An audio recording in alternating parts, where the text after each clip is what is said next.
estou aqui em mais um programa Vida Saudável.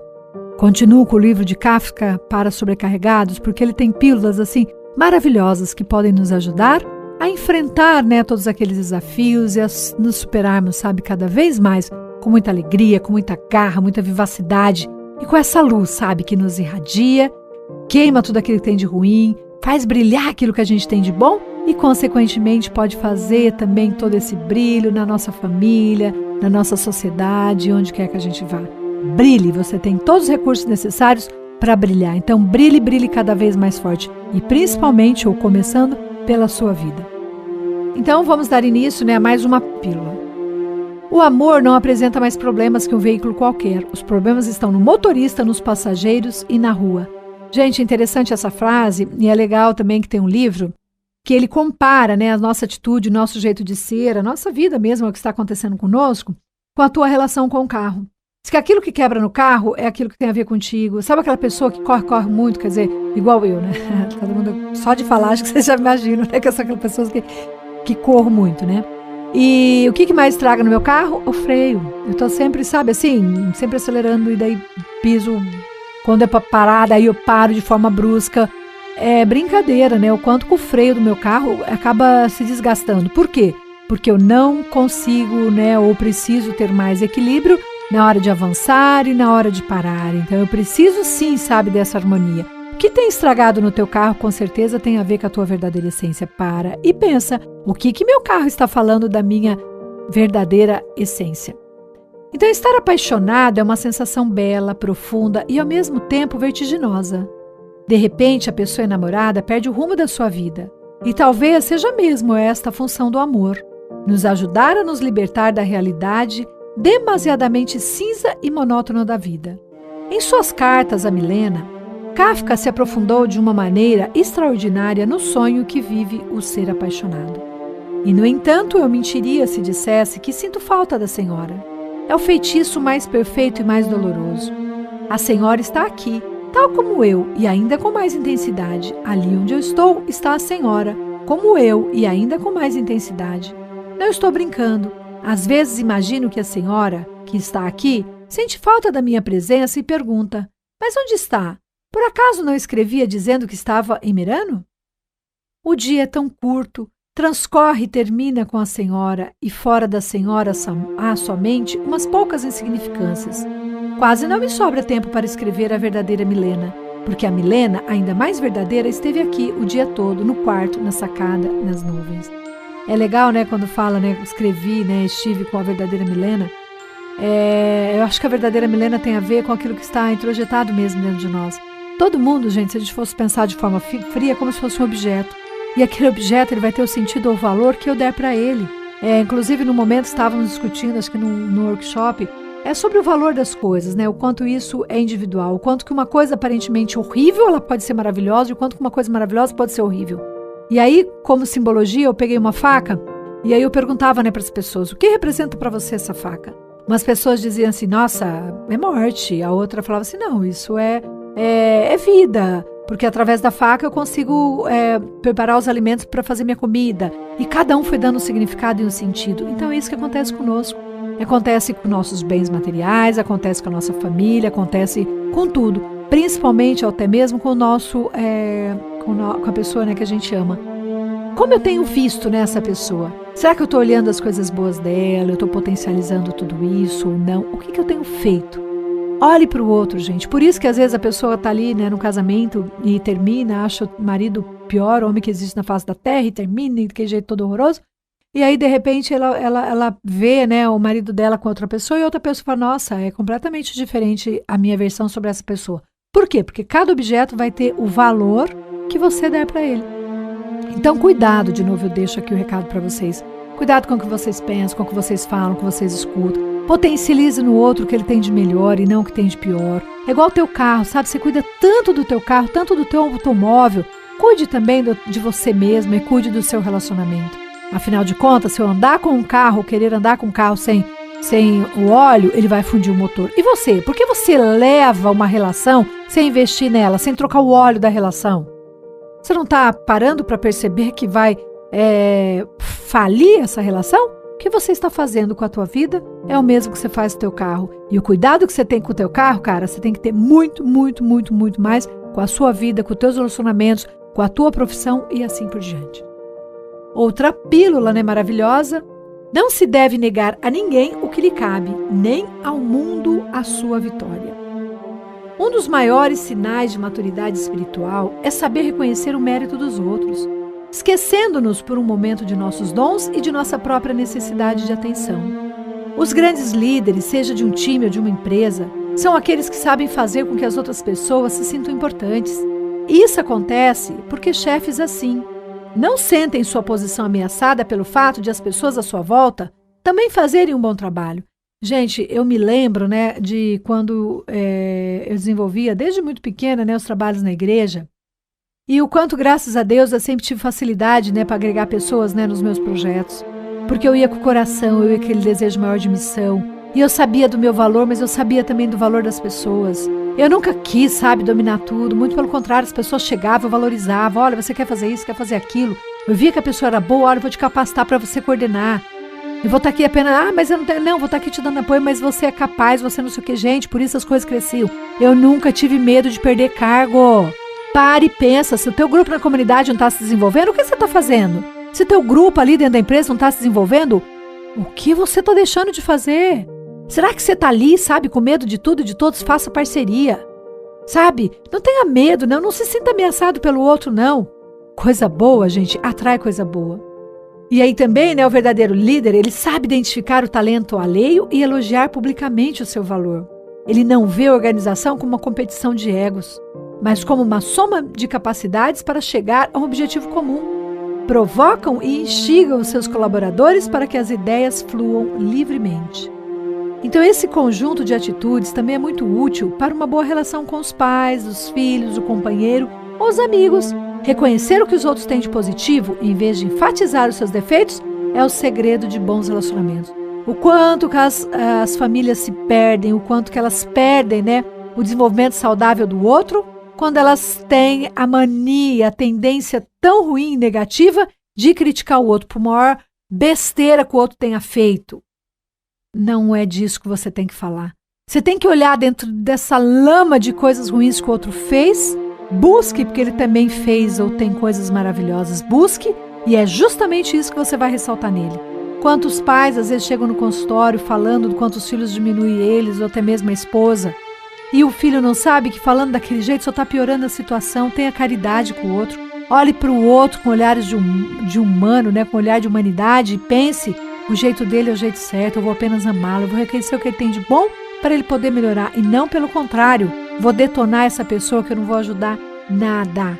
Faça a diferença na sua vida. Se ame mais, porque daí eu vou poder olhar para o outro com olhos de amor e vou poder estimular o outro sem competitividade, mas abraçando, reconhecendo que nós somos um time. E não interessa apenas ganhar uma partida no time, não. Eu tenho que ganhar o campeonato.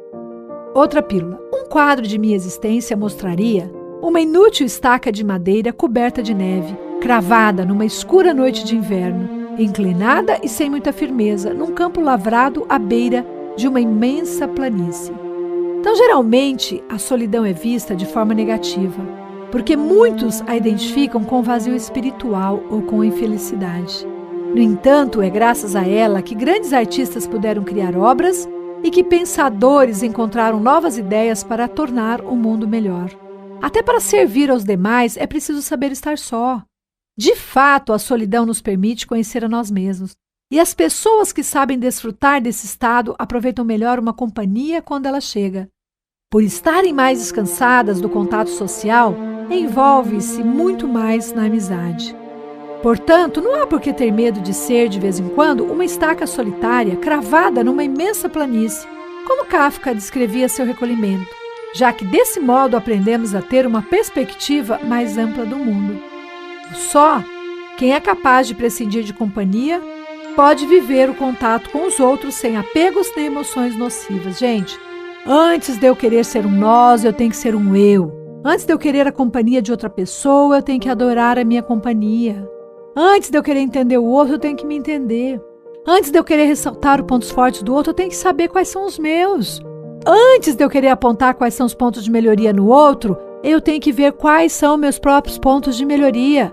Não adianta eu querer tirar, sabe, a viseira do olho do outro se eu estou aqui e não estou enxergando nada. Então olhe para você, olhe para a tua existência e dê a verdadeira utilidade para ela, independente do outro. Nu saí do ventre da minha mãe e nu retornarei para lá. Então faça essa diferença, se reconheça só, para que depois, na sua plenitude, você possa agregar pessoas e fazer um nós muito mais saudável. Outra pílula. Não posso levar o mundo nos ombros se mal suporto o peso do meu casaco de inverno. Essa frase pertence a uma carta que Kafka escreveu a Milena no fim da sua vida, expressando o desejo de recuperar o seu passado judeu. Ele justificava assim a sua incapacidade de levar a cabo um projeto que nunca concluiu. O guru indiano Osho dizia que é difícil nos livrarmos do passado pela simples razão de que nosso passado somos nós mesmos. Quando nos perguntam quem somos, a resposta é um conjunto de lembranças. Nosso próprio nome é o nome que nossos pais nos deram.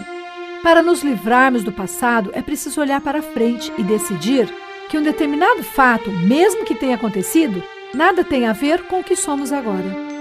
O mesmo raciocínio serve para a família que nos amou, que nos criou, mas que não somos nós.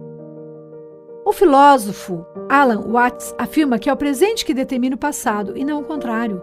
O tempo flui do presente para o passado. Estamos ligados a uma corrente de acontecimentos que se diluem com o passar do tempo, com o rastro que o navio deixa na água ao navegar. À medida que a embarcação avança, a espuma vai se dissipando. O importante é ter claro que não é o rastro que define o curso do navio, e sim as mãos que o pilotam. Gente, você é o piloto da sua vida. O que você está fazendo com a sua vida? Você está verdadeiramente se comprometendo em fazer a diferença? Sendo feliz, buscando a paz de espírito, buscando a saúde, buscando o seu sucesso. Você deve, pode ter muito sucesso. Sucesso emocional, sucesso afetivo, sucesso financeiro. Por que você não tem feito isso? O que passou lá atrás, ok, deixou marcas, mas quanto mais você estiver presente no seu presente, quanto mais você puder olhar para essas feridas, quanto mais você puder se libertar nesse sentido, melhor para você. Faça essa diferença na sua vida. Sabe, não leve tantas coisas ruins, não. Deixe todas essas malas aí, sabe, do rancor, das lembranças negativas, ruins. Deixe tudo o que passou no passado e viverá um hoje muito mais pleno e muito feliz. Não estou querendo dizer que você vai fazer de conta que não houveram as feridas, não. Você vai sim olhar para essas feridas, mas no momento oportuno e com a pessoa certa para poder livrar essas feridas, libertá-las, né? Poder tirar essa emoção. Do contrário, não vai adiantar não, tá? Não adianta você só brincar de faz de conta que não aconteceu nada. Não, eu tenho sim que olhar para as minhas feridas e encontrar uma maneira adequada e bastante profissional de liberar. Existem técnicas específicas, sim, de liberar trauma. Não é só ir lá no profissional e ficar falando da ferida, aí você tem um trauma. Não. Graças a Deus, inclusive eu utilizo essa técnica e o excelente, assim, é fantástico. Então, busque, sabe, recurso necessário para liberar suas feridas. E aí, do contrário, deixe para trás o que passou. O que passou, passou. Faça o hoje, viva o hoje de uma maneira muito mais plena e feliz. Outra riquíssima, né, pílula que pode tanto nos ajudar. Teoricamente, é uma chance de felicidade plena, que é crer no indestrutível que há dentro de nós e não aspirar a isso. Há uma fábula indiana sobre um filho primogênito que abandonou o lar porque os pais estavam prestes a casá-lo com uma jovem, sem que tivessem perguntado a sua opinião. O rapaz só a vira uma vez e ela lhe parecia feia. Ele também não era muito bonito, mas um dia ele decidiu fugir. Um ano depois, chegou a uma terra distante em que as mulheres eram especialmente belas. Ele lhes parecia atraente porque era exótico. Procurou e procurou a amada perfeita. No entanto, apesar de ser considerado bem apessoado, nenhuma moça se aproximou dele. Ele não conseguia entender o porquê. Viajou então para outros lugares em busca da amante perfeita. Novamente, nenhuma mulher se aproximou dele. Continuou a viajar e envelheceu sem ter conhecido a mulher dos seus sonhos. Cansado de vagar pelo mundo, retornou à sua cidade natal. Ninguém o reconheceu. Viu uma mulher lendo à sombra de uma árvore, falou com ela e se sentiu reconfortado com a conversa. Olhou nos olhos e percebeu que teria desejado compartilhar a vida com ela. De repente reconheceu naquele rosto a mulher que ele desprezara anos atrás e arrependeu-se. Esta fábula nos mostra que às vezes desprezamos o que temos à mão justamente porque está tão perto que não somos capazes de vê-lo. Nossa, que riquíssima, né, essa parábola. Às vezes a gente está ali, né, vivendo a vida, sem enxergar verdadeiramente a sua verdadeira essência. A gente olha algo com tamanha proximidade que eu não consigo afastá-lo um pouco mais para ver todo o seu contorno, para ver toda a sua beleza. Eu não consigo ir com um coração manso, um coração aberto. O quanto que essa pessoa estava fechada, né, para novas possibilidades e por isso, né, ele não encontrou outros amores. Porque internamente também ele não queria, talvez. Inconscientemente, ele não estava conseguindo enxergar aquilo que ele estava buscando. Por isso, talvez, os outros também não enxergavam nele. Para e pensa, eu atraio justamente aquilo que tem na minha verdadeira essência. Eu tenho 3 cérebros, cérebro consciente, eu quero arrumar uma mulher. Meu cérebro inconsciente, não, mas isso é tão difícil, achar uma mulher assim e tal. Aí o cérebro animal, ele vai fazer valer o que está no seu inconsciente. E aí isso vai te sabotar, ele vai fazer com que realmente você não encontre, né, aquilo que você achava que tanto desejasse. Então, teoricamente, há uma chance de felicidade plena, que é crer no indestrutível que há dentro de nós e não aspirar a isso. Olhe para você, se ame mais, se valorize mais, valorize também as possibilidades e propostas que o universo te coloca. Para saber se você está em sintonia com essa lei universal, veja a tua paz de espírito. Deus é paz, gente. Se você não tem paz, alguma coisa está fora do eixo. Como um trem que está fora do trilho. Vá buscar, sabe? Alinhar novamente esse trem. Vá buscar se conectar com o teu mestre maior. Afinal de contas, insisto e repito, Deus é paz. Muito obrigada, fiquem com Deus e até a semana que vem.